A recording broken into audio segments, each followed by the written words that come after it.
Good morning, ladies and gentlemen. On behalf of everyone of SMMT, welcome to the summit for 2022.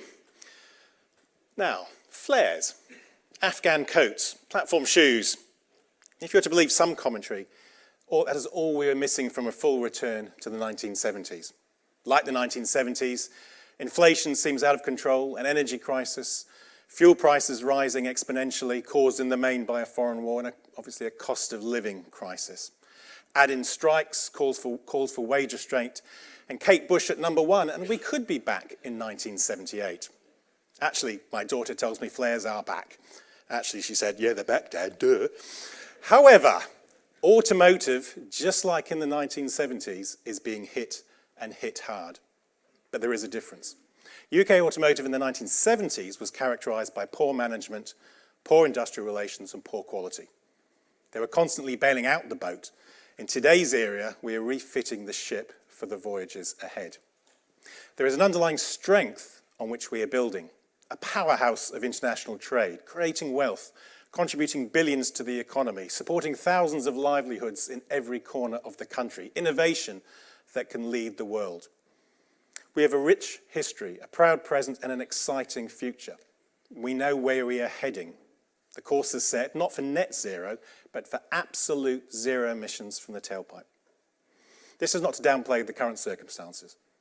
Brexit was a trauma, but it is not yet done, and the effects of it are still being felt. There was an immense sense of relief when the deal was finally made, because it sought to protect this sector.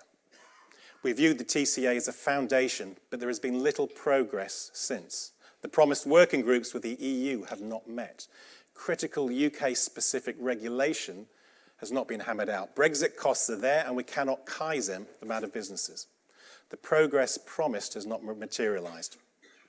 Now, the Chancellor has recently been critical of business for a lack of investment. But investment needs stability. It needs trust, not uncertainty. For years, business, especially automotive business, operated with the uncertainty of the referendum, stalling trade negotiations, the threat of no deal. There are now uncertainties around protocols. Investors will take note. They will pause. But investments are made in a very small window, and they cannot and will not wait forever. So the TCA has been critical in releasing investment. In the year following the deal, £4.9 billion was announced for the sector in places like Sunderland, Ellesmere Port, Halewood and elsewhere. Billions pledged for new technology, battery facilities, new zero-emission models. But we must unlock further investment into new jobs, new skills and new businesses. To do this, government must do all it can to create stability, to keep us competitive, especially during this storm. We want to keep the UK at the forefront of the global automotive industry, exporting around the world, fostering innovation, delivering for the economy, and supporting those well-paid jobs across the country.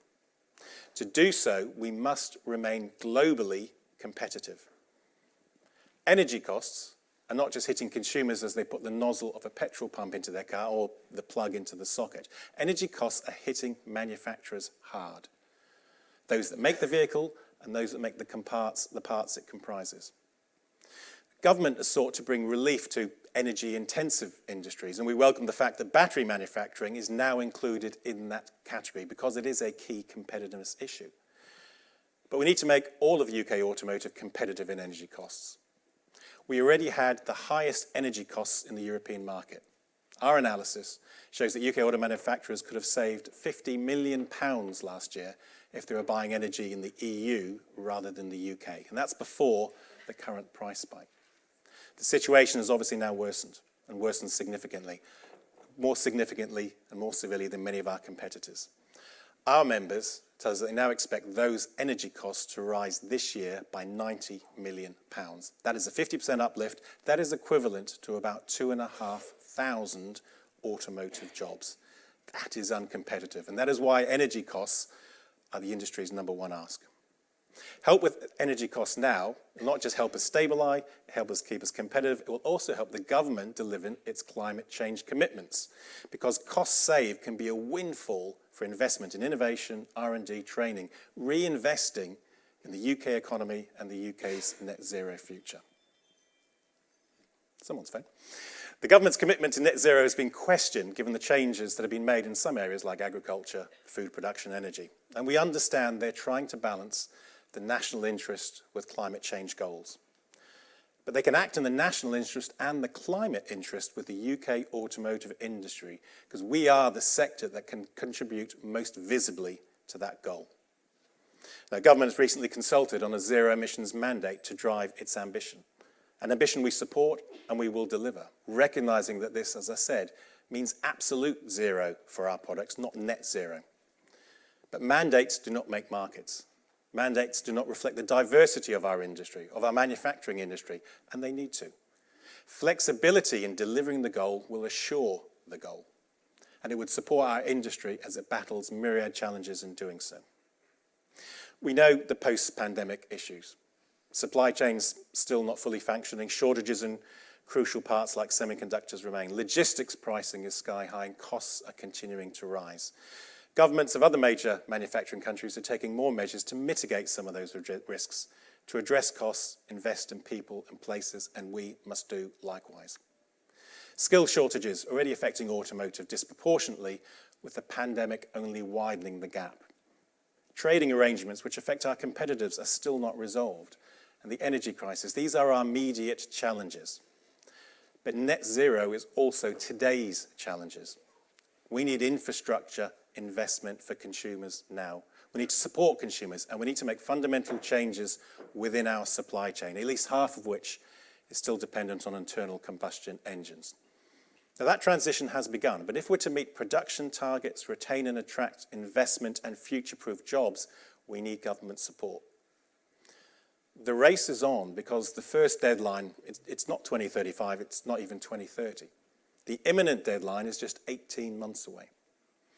In 2024, a significant proportion of new car sales will be mandated as electric vehicles, while at the same time, tough new rules of origin will require 45% of the content of those electric vehicles we export to be homegrown. There's a saying, you should fix the roof while the sun is shining. Well, the sun may not be shining on the UK industry at the moment, but there is plenty of roof to repair. So today we publish our new report, setting out our very own vision for 2030 and an updated roadmap of what we need to get there.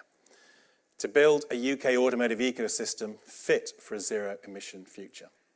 An ecosystem delivering a healthy market and thriving domestic production. A resilient and highly skilled supply chain, constantly evolving to meet technological needs for that zero-emission future. Any investment by government will be matched many times over by the industry in jobs and technology, in productivity and competitiveness.